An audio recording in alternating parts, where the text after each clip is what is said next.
Disciplining a toddler is difficult and complex. As a parent, you don't want to have to discipline your kid, but you know it's important for them to be directed on the right path. If you never discipline your children, then it leads to more behavioral problems as they grow up. In order to appropriately discipline your toddler, you need consistency, positive reinforcement, redirection, realistic expectations, and model good behavior.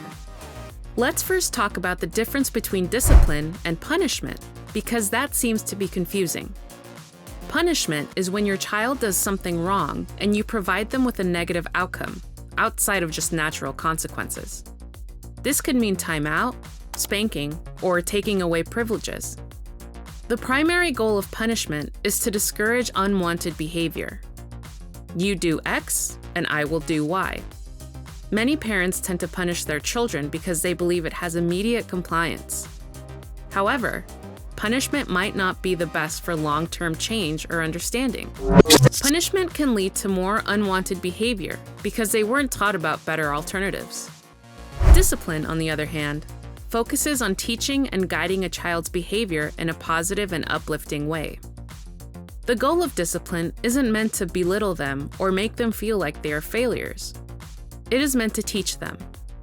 Discipline comes from the Latin word disciplina, which means instruction or knowledge. Discipline teaches children that they need to have self-control, responsibility for their emotions, and a full understanding of their behavior. We are going to talk about the 5 tips when disciplining your toddler. These tips will provide you with guidance as you continue your parenting journey. Number 1, be consistent. One of the most difficult aspects of disciplining is being consistent. It is hard to be consistent because you are tired and overwhelmed. You might not have the energy to have a conversation with your child. It might just be easy for you to yell at them from the couch instead of getting up and having a heart-to-heart.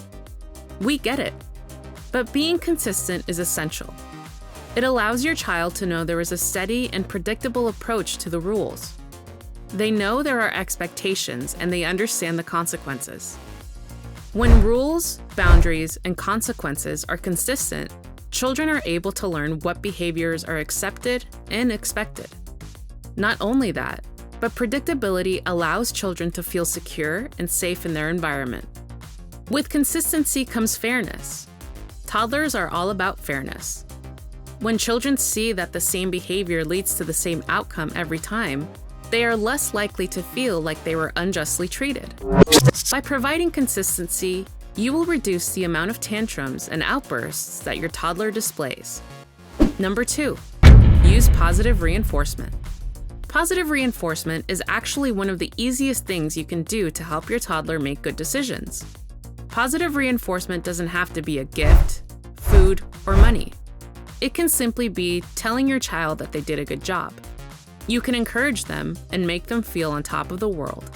If you call them out for doing something well, they are going to love that feeling and want to continue performing the positive behavior. If you aren't providing positive reinforcement when your child does a great thing, they might feel like their behavior wasn't good enough. This might lead them to believe that you are never proud of them and have too high of expectations. Number 3, redirect and distract. Toddlers are impulsive, curious, and love to explore their environment. They don't know when things are dangerous. They aren't purposefully trying to be reckless because they have no concept of something bad happening to them. Sometimes adults get frustrated and they don't understand why their toddler acts in such a way. If your child acts in a way that is frustrating, it might be easy for you to punish. However, that is not going to teach them anything. The best thing you can do is distract them and lead them to another activity. Instead of yelling, "Don't touch that," show them what they can touch. What can they do? Offer an alternative activity that captures their interest yet still aligns with their curiosity. It has to be something that they want to do. This technique can prevent tantrums and confusion. In order to effectively distract your child, you need to be aware of their interests and their mood. Understanding and anticipating any potential issues will allow you to proactively intervene. Number 4, set realistic expectations. Understand that your toddler is a toddler. They don't process things like adults. and they shouldn't be held to the same expectations as us. You need to understand the child's age, stage of development, and individual temperament to give appropriate and attainable goals. You shouldn't expect your 2-year-old to clean the entire bathroom by themselves. Therefore, you shouldn't punish them when it is still messy. If your toddler fell short of your expectations, then you need to take a step back and evaluate whether or not you were expecting too much. Sometimes parents expect too much from their children, and then their child undoubtedly will not match up. If at this point the parent were to get upset, then they would be putting rifts in their parent-child relationship because the child would feel like they weren't good enough. Number 5, model good behavior. If you don't want your child to do it, then you don't do it. If you are swearing in front of your toddler, then you can't get upset with them if they swear. If you throw things when you lose your temper, then you need to understand that your toddler is going to follow suit. It is confusing for your child to get into trouble when they are just copying you. A toddler's understanding of the world comes from parents and caregivers. That is why it is especially important to always be on your best behavior. Disciplining and guiding children is not for the faint of heart.